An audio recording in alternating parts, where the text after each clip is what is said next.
Hello, students. And today we are back for our lab activity in organic chemistry. So I hope you have been thinking about organic molecules and models and structural formulas and molecular formulas since the last time we met, because today we're going to piece them all together and really see how much you remember and how much you're able to apply what you know to come up with the correct answers. And don't forget, study for tomorrow's quiz. There will be a quiz tomorrow. So I want to do a quick reminder here, a quick review of two things from yesterday. As we go through the activity today, remember this. We're going to be looking at a name. I'm going to be giving you the name of an organic compound, in particular a type of hydrocarbon. And from that name, you're going to be looking at the prefix and the suffix. Remember what the prefix tells you. The prefix will tell you the parts you need to build the model in terms of how many carbon atoms are in that particular substance. So look at the prefix, look at your chart in your notes if you need to, and that will tell you how many carbons you need. And then you look at the suffix, and the suffix will tell you, as you can see here, the type of bond that exists in the particular substance, whether it's single, double, or triple bond. I hope you've also been studying your vocabulary, because there are a couple of vocabulary terms that will be applied in this activity as well. And if you read over the activity before now, you know what I'm talking about. So let's begin here with one more thing. One more reminder I want to give you is this from our notes. When I give you the name, or when you read the name in your lab activity, and you dissect that name into the prefix and the suffix, that should give you the raw materials you need to build a model. And from that model, you're then going to utilize the model, orient it the right way so that you can draw a structural formula, and then you'll be writing a molecular formula. Take your time. Do not rush through this. Be careful about how many carbon bonds are coming out from each carbon, and pay attention to counting the number of carbons and counting the hydrogen atoms to help you out with both the structural and especially the molecular formula. So let's dive into the activity now, and we're going to go over to our top view.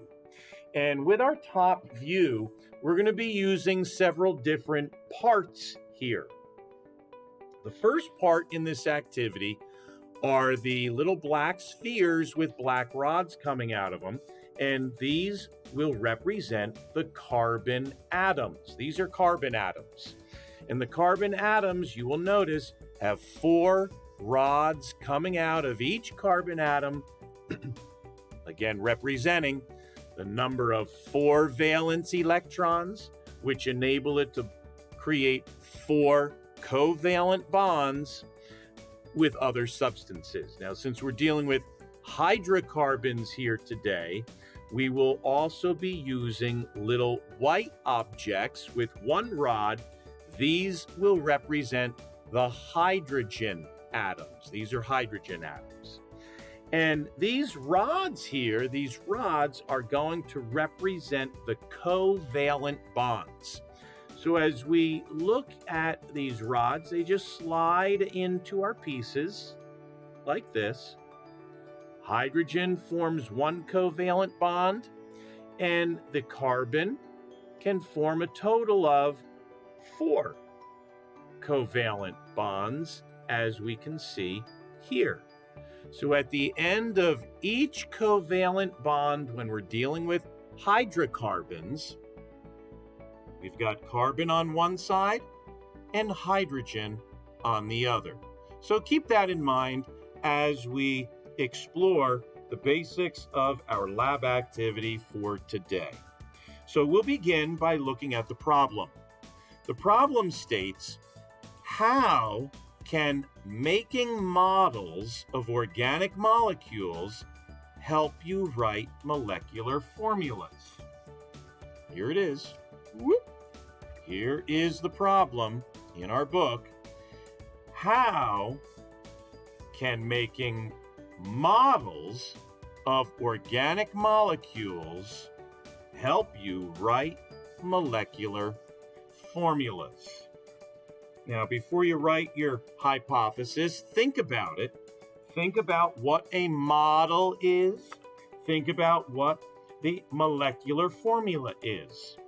Just by going with the names given to you on that list in your observations, what do you think? How can making models of organic molecules help you write molecular formulas? Pause the video for a moment to write your hypothesis. All right, we're back. Are we ready to go? We're ready to go. Let's go through the procedures here somewhat together. We will begin at step 3 in your book. It says, construct a model of methane. Methane. Think of the prefix methane and tell me, methane, how many carbon atoms will we need in methane? If you responded 1, you're absolutely correct. And now, with that 1 carbon atom in methane, think about the prefix. Meth is 1. Now think about the suffix, ane, all single bonds. So as we put those rods onto each of the places on the carbon, this is what we start building here. And then on the ends of each of these rods, we're talking about hydrocarbons. So we're going to be adding hydrogens to the end of each bond in order to construct this model here. This is our model of methane. This is methane. And now I'm going to hold this model of methane in a particular orientation because you know it's 3-dimensional here, so you can rotate it all around. But you can do some funny things with it too. It's like a top. Here, let's see if I can spin it like a top. Whee! How cool is that? Woo! Okay, stop playing around, Mr. Skirps. Okay, so here's our model of methane. I'm going to orient it like this so that you can now look at this diagram, or this this model of methane, and I'd like you to draw this model as a structural formula in your book. So draw now a structural formula in the appropriate place of methane. And once you have a structural formula drawn, then write the molecular formula. Now remember the structural formula, and I'll help you out with this one. You'll be writing C in the middle to represent the carbon atom. You'll be drawing lines, perpendicular lines out from that carbon, each one representing a carbon bond or a covalent bond. And at the end of each line, you're going to draw the letter H, the symbol H, to represent hydrogen, because this is a type of hydrocarbon. So once you've drawn your structural formula, from that, you should then be able to translate this to a molecular formula simply by counting the carbons, in this case 1, counting the hydrogens, 1, 2, 3, 4, and writing the appropriate molecular formula. If you need to pause this video at this time before you go on, feel free. And now we're moving to what are we moving to? Oh, step 4 says use your model to write the structural formula, then use that to write the molecular formula. Show me before you go on. So be sure to raise your hand and show me the structural and molecular formula before going on to step 5, which is to repeat the steps to construct the models identified below. So the next one is methane. And I hate just talking to a blank screen. Oopsie.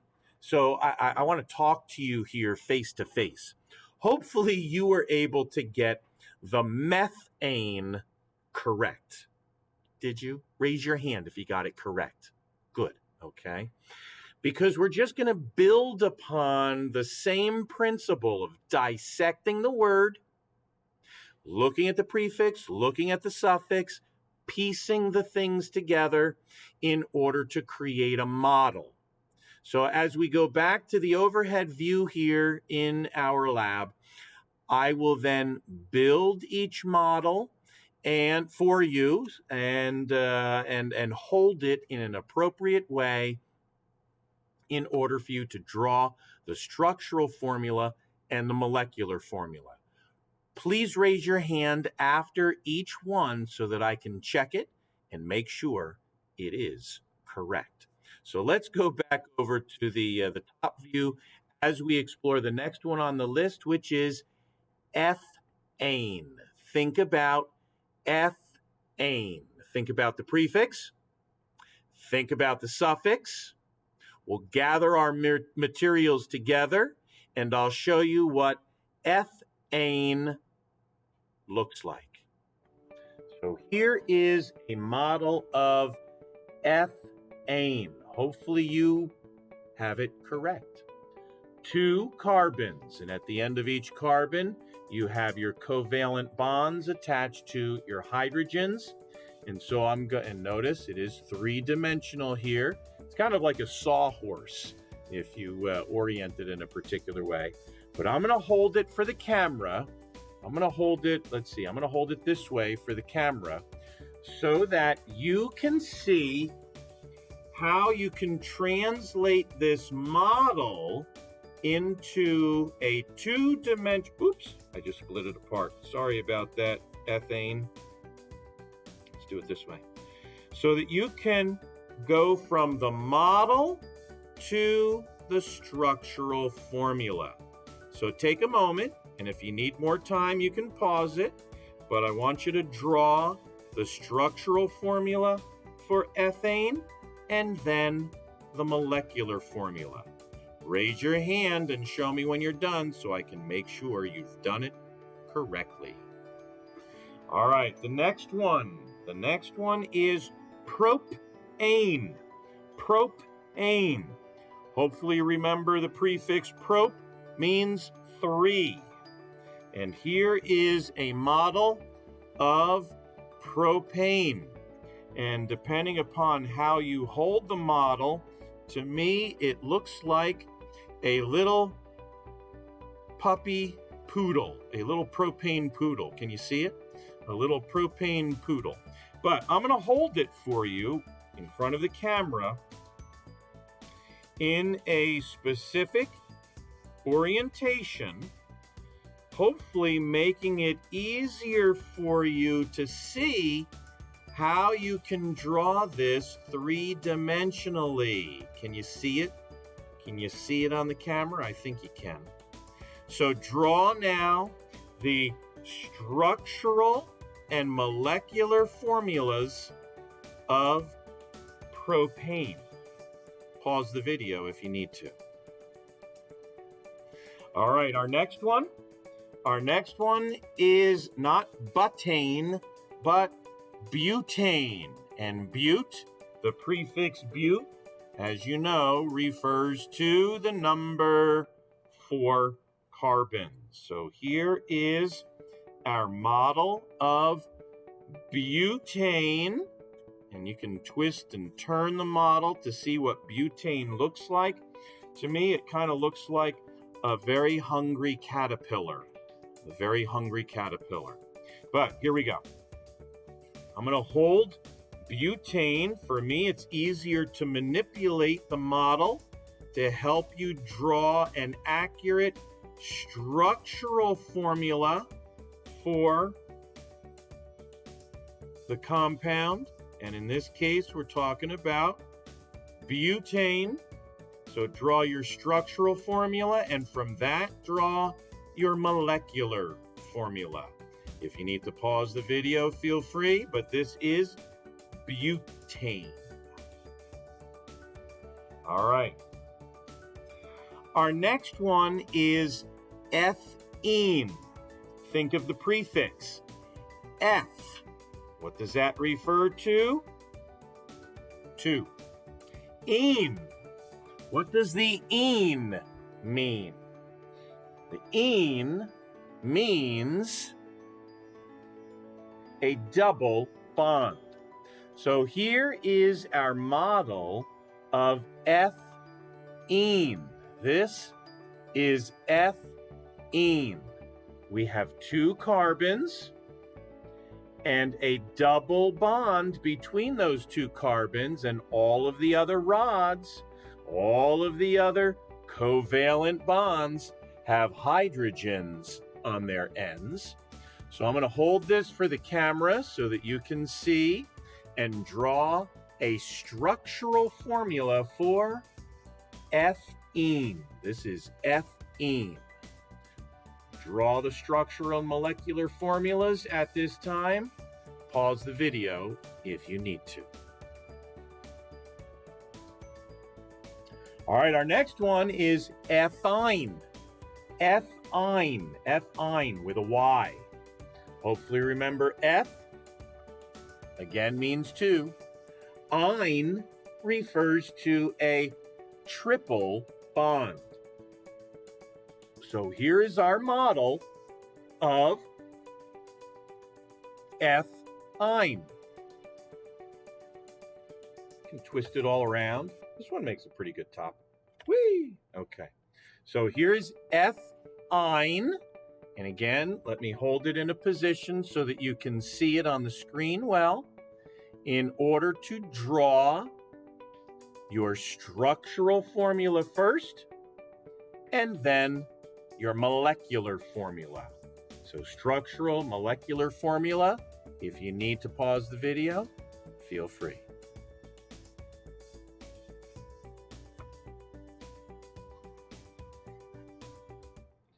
All right, now the next ones are a little bit of a challenge for you. You have to read the words and read into it a little bit more. So our next challenge here is number 6, step 6. We have completed step 5 in the activity. We're on step 6. And step 6 reads, now make a saturated hydrocarbon with 3 carbon atoms. Draw it and name it. And I'm giving you a hint to use your vocabulary. If in fact you completed your vocabulary, as you should have, you should be able to flip back a page and look at the word here, saturated hydrocarbon. If you know what a saturated hydrocarbon is, tell me now. Hopefully, you said a saturated hydrocarbon is nothing other than an alkane. It's a member of an alkane series, which means all single bonds. Now, in food science, you probably have heard of saturated and unsaturated fats. Is there a connection to organic chemistry? Oh, yeah, there is. Absolutely. And so now when you read a label and you see saturated or unsaturated, you'll have a little bit more knowledge as to what exactly that means. So a saturated hydrocarbon is a member of the alkane series, all single bonds. So let's read the rest of that step. And it says, with 3 carbon atoms. So we have to get 3 carbons together, all single bonds, and attach hydrogens to the end of those bonds. And let's see what we end up with in the lab, shall we? Here is a saturated hydrocarbon. A saturated hydrocarbon with three carbon atoms, 1, 2, 3 carbon atoms, and they're all single bonds. Perhaps it may look familiar to you, but at this time, draw your structural formula and your molecular formula, and also name it. In the space in your observations, name it in the space provided. And we'll see if you got the name correct. All right, that brings us to the next step. The next step is step number 7. And step 7 says, now make an unsaturated hydrocarbon. Oh no! What is an unsaturated hydrocarbon? Well, if you did your vocabulary, you know exactly what an unsaturated hydrocarbon is. In fact, if you know it, raise your hand and tell me. An unsaturated hydrocarbon is either an alkene or an alkyne. So either a double bond or a triple bond. But let's read the rest of the step, because it says, make an unsaturated hydrocarbon with 3 carbons and 1 double bond. We're going to create it.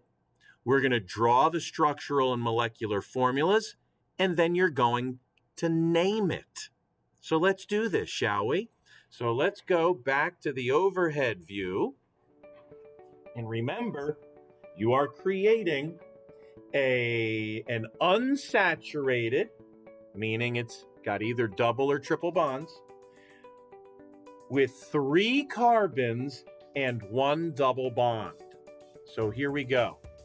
We've got 1, 2, 3 carbons and 1 double bond. So here is our example of this model we have been asked to construct. Now let me see if I can hold it here in a way which it will be easier for us to draw. Let me tilt it a little bit. Boy, it really helps with a model to be able to manipulate the model to make it easier to draw. Oh, here we go. That's not, oh, wait, right there. I'd say that's pretty good. So right now, I'd like you to take a moment to draw the structural formula, come up with your molecular formula, and then give this the appropriate name. If you need to pause the video, feel free.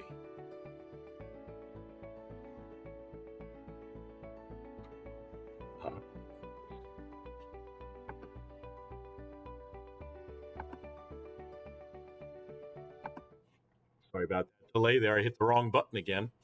And that brings us to step 8, which is the bonus.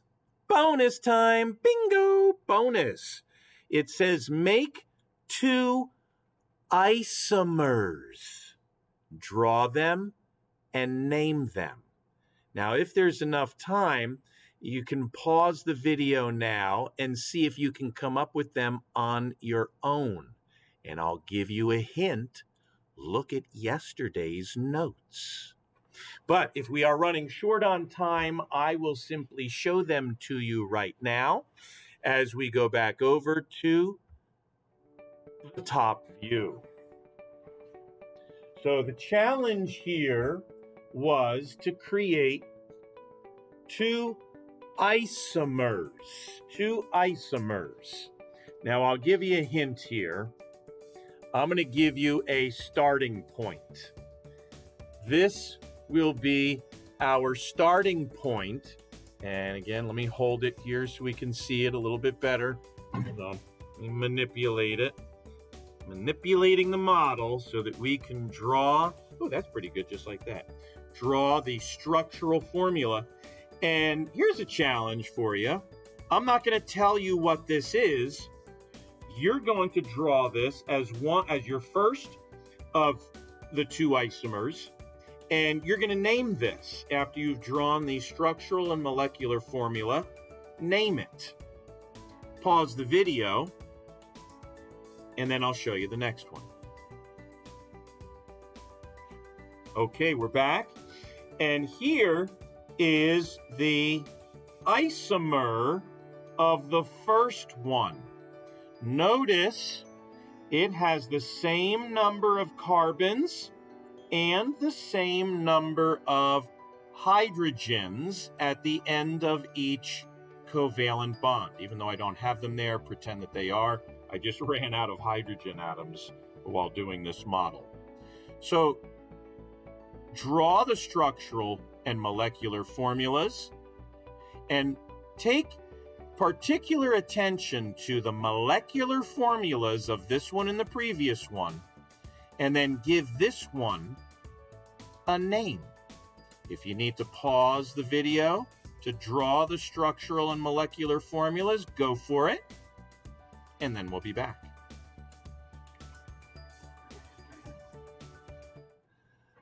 So hopefully you have enough time to finish this activity in the course of our one period, drawing the structural and molecular formulas, and hopefully by manipulating the models, you've seen how model manipulation can help you visualize the structural formula, which then helps you write the molecular formula simply by counting things up. In our case, the carbons and the hydrogens.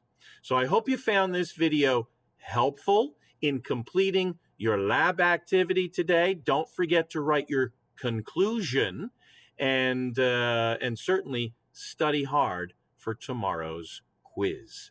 And so until tomorrow, I will say bye-bye.